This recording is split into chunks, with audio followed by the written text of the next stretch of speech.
మేము ఈ 0.5% FRBM వాడుకుంటామని వాళ్ళ బడ్జెట్లో పొందుపరిచారు అధ్యక్ష.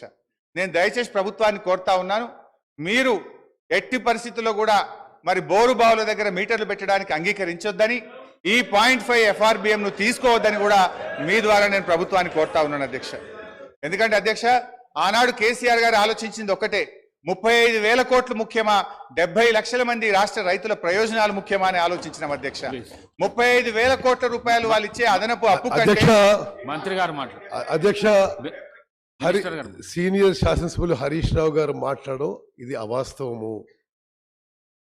రైతులకి వ్యవసాయపు కరెంటుకి బిల్లు కట్టమని ఏ చట్టము ఏ కేంద్ర ప్రభుత్వం రికమెండ్ చేయలేదు. నేనెందుకు ఇంటర్వ్యూ అవుతానంటే, గతంలో మీ ముఖ్యమంత్రి ఆ విషయంలో అబద్ధాలు మాట్లాడిండు, ఈ రోజు మీరు అబద్ధాలు మాట్లాడుతున్నారు.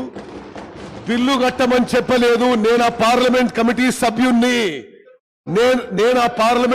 సభ్యుణ్ణి ఆ విషయం పదే పదే మీరు ప్రస్తావించడం దయచేసి అవాస్తవాలు శాసనసభలో ప్రస్తావించొద్దు.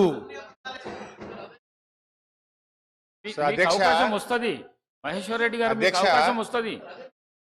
బోరు బావుల దగ్గర మీటర్లు పెట్టాలని చెప్పింది నిజమా కాదా? ఉత్తమ్ కుమార్ రెడ్డి గారిని అడుగుతున్నా, బోరు బావుల దగ్గర మీటర్లు పెట్టాలని నిజమా కాదా? అధ్యక్ష, ఒకవేళ రైతుల నుంచి బిల్లు వసూలు చేయాలని చెప్పి ఆ రిఫార్మ్స్ లో ఉన్నట్టుగా హరీష్ రావు గారు శాసనసభలో ఇప్పుడే చెప్పారు.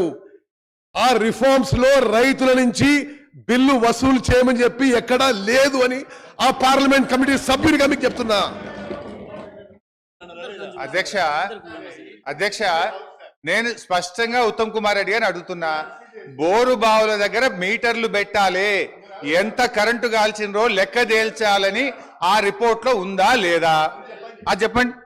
అధ్యక్ష, నేను చాలా స్పష్టంగా చెప్తున్నా,